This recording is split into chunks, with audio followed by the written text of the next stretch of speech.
Your true wealth is your time and freedom. Money is just a tool for trading your time. It's a container to store your economic energy until you're ready to deploy it. But the whole world has been turned away from real money and has been fooled into using currency. A deceitful impostor that is silently stealing your two most valuable assets, your time and your freedom. Welcome to the rabbit hole. We are entering a period of financial crisis that is the greatest the world has ever known. The wealth transfer that will take place during this decade is the greatest wealth transfer in history.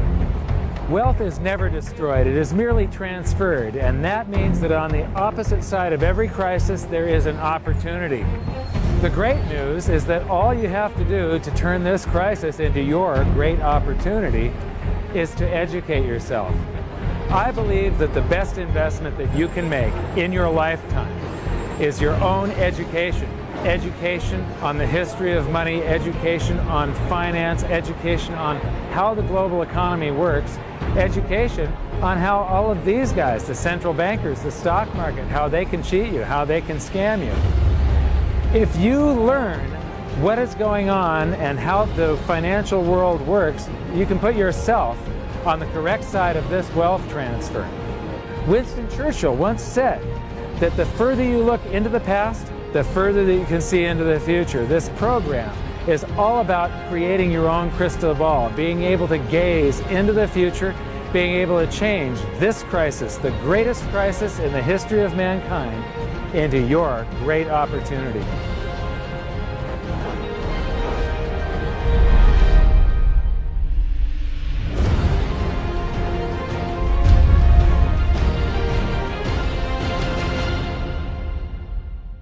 The hidden secrets of money, some of them are hidden in plain sight. They're like right in front of you. The way the monetary system works is something that isn't actually hidden away from all of us. It's out in the open, but it's complex and people just they can't see how it works. It's hard for them to imagine that we're living in such a hoax. Others are meant to be secret, but the truth is slowly coming out, like the Federal Reserve being a private corporation and not really part of the U.S. government. But when I started studying this, what I found was that there was no place that I could point people to where they could get it all in one spot. And so I basically decided to write my book about it and consolidate monetary history, economics, the markets, fundamentals of gold and silver. There's a lot of smoke and mirrors in economics, and I've sort of made it my job to lift the fog for people.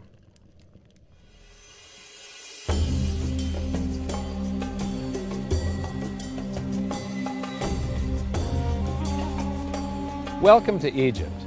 This is where it all began. Roughly 5,000 years ago, the Egyptians started using gold and silver as their predominant form of currency. But it was not yet money. The pieces of gold and silver that they were using were odd sizes and weights, odd purities, so it still was not interchangeable, where each unit is the same as the next. This meant that nothing really had a price yet. You couldn't put a price of so many coins on something because they didn't have coins yet. Trade was still difficult. It was still a guessing game when it came to the exchange of values. One of the reasons that we are in the financial mess that we are today globally is that people do not understand the difference between currency and money. Currency is a medium of exchange, a unit of account. It is portable, durable, divisible, and something called fungible. Fungible means that each unit is the same as the next unit. A dollar in my pocket buys the same amount as a dollar in your pocket. Money is all of those things plus a store of value over a long period of time. Even financial planners, bankers, your accountant, they don't understand the difference between currency and money. The currency in your pocket is a medium of exchange. It's a unit of account because it's got numbers on it. It's somewhat durable, it's portable, it's divisible in that you can make change, and it's fungible. A dollar in my pocket buys the same amount as a dollar in your pocket.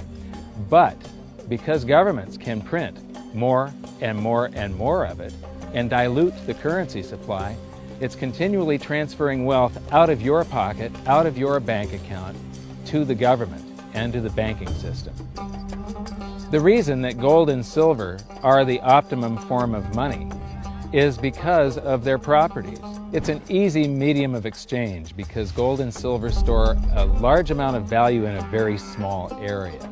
It's a unit of account. Pure gold has the same value all over the planet. So an ounce of gold buys the same amount here in Egypt as it would in China or in the United States. It's durable. The same gold that Egyptians were using in trade 5,000 years ago is still here with us today. It does not corrode. It's divisible. You can make change with it. It's very portable. You could use something like oil as money. It's just that you can't carry around a barrel of oil on your back. It's fungible. Pure gold is the same wherever it is on Earth. Pure silver is the same wherever it is on Earth. It's limited in quantity. That's the reason that it maintains its purchasing power. Governments cannot print it. Over the last 5,000 years, only gold and silver have maintained their purchasing power. There have been thousands upon thousands of fiat currencies, currencies that are unbacked by gold or silver, and they have all gone to zero. It's a 100% failure rate. Well, fiat currency, of course, is a currency that exists at the dictate or by fiat from a government. You say they have their printing presses, and the paper money rolls off the printing presses. And then they give it the fiat designation, which makes the currency official. It's just worthless paper. But when Ben Bernanke gives it the special sign, and they have the cult meeting at the Federal Open Market Committee meetings, it suddenly becomes currency. If you look at what's really going on, it's a con game. And so there's confidence. Well, the Federal Reserve is very forthright about what they're doing. If you read their websites, they'll tell you it's a confidence game. They tell you that there's no intrinsic value in their money. They'll tell you that they print it backed by absolutely nothing. They actually display all these facts. But if you tell somebody in the public that this stuff is created out of thin air, there's no backing whatsoever, it's absolutely worthless, it's about as valuable as monopoly money, they'll look at you like you're nuts. Is there an example throughout history of a fiat currency, a piece of paper that's unbacked by anything, surviving? Short answer, no. Long answer, no. And here's why. When Addison Wiggin took over at the Daily Record, when they got cranked up, Bill Warner asked him to catalog all of the fiat currencies throughout history and what happened to each of them. Addison dutifully went to work. Within a short period of time, he had gone through the alphabet. All the fiat currencies that started with the letter A were done. They all went to zero. He was halfway through the letter B, and all the fiat currencies that started with the letter B, and there were 600 of them in just the first letter and a half of the alphabet, and every single one of them went to zero. Every one. 600 fiat currencies that start with the letter A, and half of the ones that start with the letter B are 600 of these things. Not one ever came close. You think this one, the United States dollar, is going to be the first one after all that? I don't think so. No. No currency, fiat currency has ever survived. None. The thing about money is there actually is a fairly well accepted definition of what money is. The question is, as you apply that definition to particular things that people claim to be money, do they fit the definition? We'll just take the paper dollar, for example. How well does it perform those functions? Well, store of value. The dollar has lost 95% of its purchasing power since the creation of the Federal Reserve in 1913. So not very good as a store of value. One of the things I do is just a way to get the audience's attention is I have a slide, and there are 3 pictures on the slide. One is a pile of monopoly money. The other one is a pile of Federal Reserve notes, what Americans would call paper money. The other one is a solid gold American Eagle 1-ounce coin. And the title of the slide is, which of these is not like the other? And if you know the show Sesame Street, or you have children who watch it, it's one of the favorite vignettes in Sesame Street. And what it really is a kind of IQ test for 5-year-olds. They're supposed to look at the 3 things and look at characteristics and find the one that's not like the other. Well, I've shown this slide to groups of Ivy League University professors, and I've also shown it to, children, kind of 5 years old, my nieces and nephews and so forth. And when the professors look at it, they say, well, clearly the dollars are not like the others because gold has no role as money, and monopoly money is junk, and the American dollar is a store of value, so that's not like the other. But the children look at it and they say, well, the gold coin is not like the other because the other two are just piles of paper, and the gold coin is clearly something different. So my question to the audience is, who's smarter, a 5-year-old or an Ivy League professor? Before World War I, each note that a treasury issued would say that there have been deposited with the United States Treasury $20 in gold coin payable to the bearer upon demand. The money was in the vault. The currency was a note they gave you that was a claim check, only a claim check on the money, the same as if you go to the dry cleaners and you give them your shirt and they give you a claim check for your shirt. The value is that shirt at the dry cleaners, not the piece of paper that says that you own that shirt. So our currency that circulated was the paper US dollars, and they were claim checks on money. The next hidden secret is the difference between currency and money. Money must be a store of value and maintain its purchasing power over long periods of time. As we progress through this series, you'll learn that national currencies are really a tool used by the government and the financial sector to leech away your time and your freedom by stealing your purchasing power. So rather than storing your economic energy, currencies leak. Now compare that to the gold and silver the Egyptians were using. Like I started with, it still wasn't money because it wasn't interchangeable yet. But they were on the right track, as gold and silver have proven over thousands of years to be the ultimate store of value. Gold is only formed when a star explodes, a supernova, and it stays around forever. This is one of the properties that make it the ultimate money.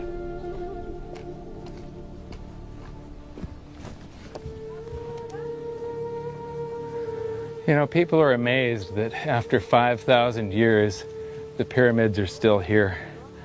But what I'm more amazed at is that the currency that the people that built this were using, that currency, that gold and silver that they were using in trade on a daily basis, is still around today. It may have been melted down and re-refined, and it's in a coin or a bar or in some piece of jewelry, but it's still with us today, and it still purchases something. Yes, it is the ultimate money because there is nothing else even in the same league. It's divisible, it's permanent, it's a store of value, it's a unit of account. It's got everything you want out of money, but it doesn't go away, and it can't be increased. That is what makes gold the most beautiful money of all. What more could you ask out of a money? It keeps governments under control. You can maintain a solvent system.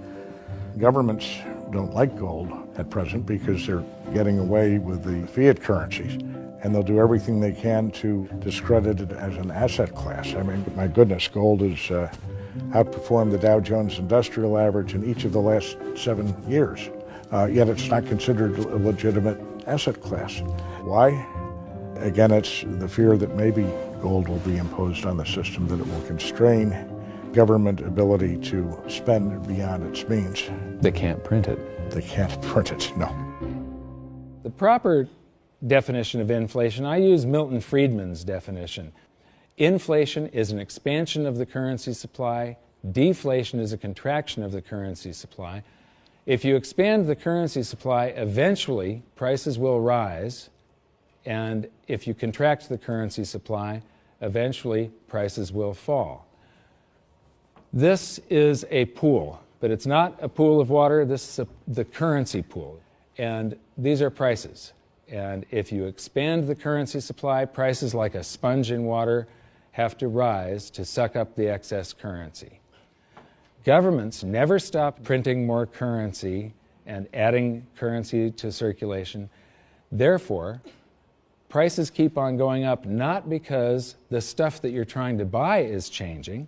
The real estate doesn't change. What has changed is the currency purchases less and less. It's the currency going down, not prices going up. The truth is, what we have that makes our world work right now is a big story. None of it's real. It's all just promises. And if you think about it, that's how currency began to work in the beginning. You know, before we had currency, we had barter. I'll give you 3 coconuts and you give me 4 fish, because that's kind of a fair exchange on coconuts to fish. But that got complicated, so we had to invent this thing called money to be a divisible, portable medium of exchange. And the challenge is that we lost that a long time ago when we lost having things of value be our currency. And now we have this thing called numbers and accounts. But trust me, it is not real. It's a big made-up story. One of the biggest make-believe stories ever is called quantitative easing, which sounds complex, but it's really just a smoke and mirrors term for currency creation. QE started with the banking bailouts back in 2009. This currency was created out of thin air and then given to the banks, who paid themselves record bonuses in reward for crashing the world economy. This is a global phenomenon, but all you have to remember for now is that whether it's QE bailouts or stimulus programs, these are all just voodoo, hocus-pocus terms for increased currency creation. I believe gold and silver will reassert themselves as money. And when they do, there just isn't enough. And their purchasing power is going to go up many, many, many times. Egypt is an amazing place. There's a franticness about it, utter chaos, especially like the traffic. But when it comes to like all of the merchants that are trying to get every last dime out of you, you get fleeced to the point where you come back with an empty wallet. But you know what? They're amateurs compared to Wall Street. In the past several years, I've spoken in many countries about the crisis that's coming, and a lot of people think that they're going to be okay in their country, that it's only going to happen to the United States or maybe the United States in Europe. But what they don't realize is that this is a global phenomenon. I got to show you something here. This is base currency in the United States. This is the number of paper dollars that exist, basically. It took 200 years to go from no dollars in existence to 825 billion. And then we had the bailouts, and then we had QE1, quantitative easing 1, then QE2, and then we had QE3, and then QE4, and then soon we're going to have QE57 and QE382. And it isn't just here. This is what the Canadian currency supply looks like. This is Australia, South Africa, Russia. Now, this starts out in just the year 2001, and this is like 18 times more currency in existence in a little over a decade. Here's Singapore, same story. Look at that, since the crisis, just bam. India, China, every government on the planet is doing this insane deficit spending and expanding their currency supplies, doing bailouts, and history shows that there is no example of this turning out well. It is sometimes amazing that we haven't experienced more inflation than we have. If they keep expanding the money supply so vastly, why aren't our prices growing faster than they really are? And the answer is that a good chunk of the money that the Fed created has been shipped overseas. I remember early in my research, I heard this expression that the Americans have exported their inflation. I thought, what is that? How can you export your inflation? Put it in a box and send it out? What do you do? Well, now I understand. You export your inflation by simply sending all these dollars that you created to these other countries, and then they send you their refrigerators and their cars and whatever, their TV sets. So you get hardware, and they get little pieces of paper. It's a great deal for the American people for a while. For a while. Sooner or later, all of those pigeons come home to roost.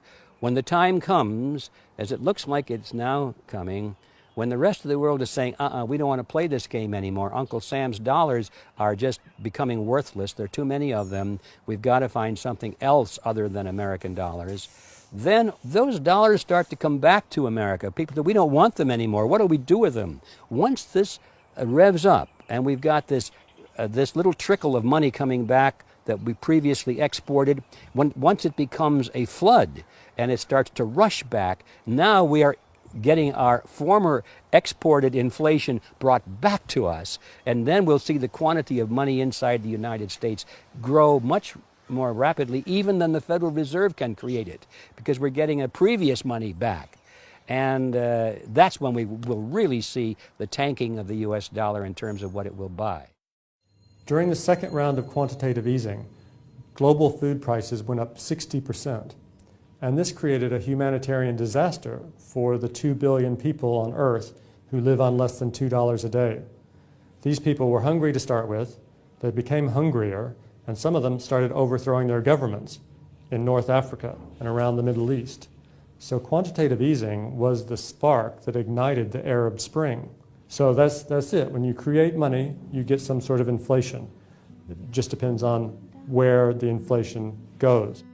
It's all going down, down, down. Peasants are reeling from a game of coins and crowns. Given the premise that you have a permanent underclass or poor class, and how does inflation affect them disproportionately, it affects them basically in the percentage of their income that goes to food.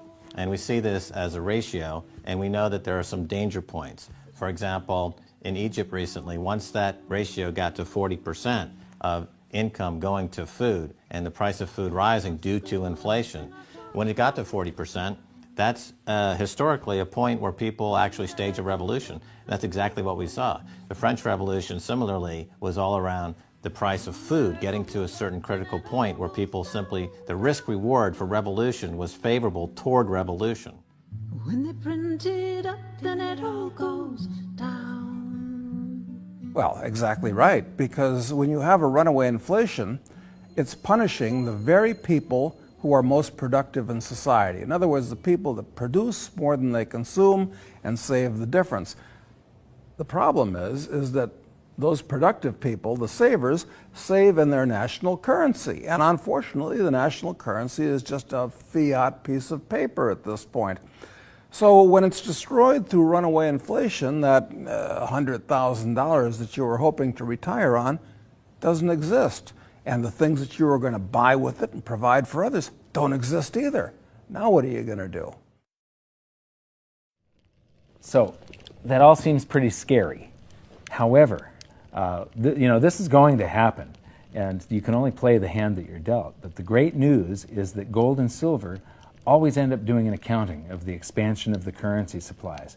Basically, the will of the public and the free markets. When governments do this kind of stuff to their currency supply, they debase it. Eventually it comes back in inflation. People sense the loss of their purchasing power. They rush back to gold and silver, and they bid the value of the gold and silver up in the country until it meets or exceeds the value of all the currency in circulation. This is a process that's been going on over and over again throughout history, except this time it's happening on a global scale. It has never before happened in all countries at once. And that means that this is the greatest wealth transfer in history. Therefore, it's the greatest opportunity in history, and it's not going to happen again in your lifetime. So now we've learned that your true wealth is your time and your freedom. Money is a trading tool that stores the economic energy that is your time and freedom, whereas currencies leak them away. Gold and silver are the ultimate money simply because of their properties.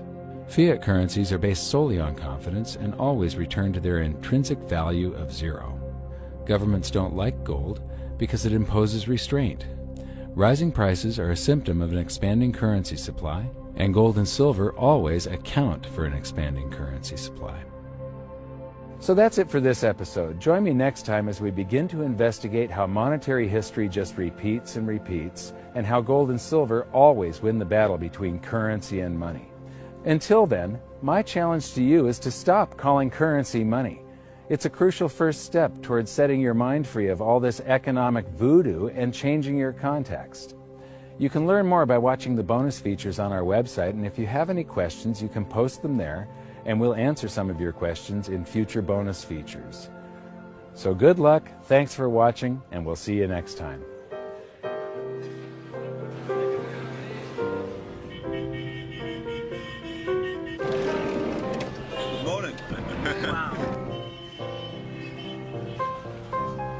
does fiat mean?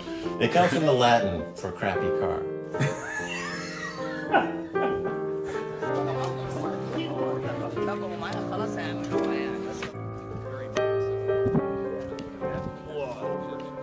In the desert in a suit. My camel died. You're not too sure about that, are you? Huh?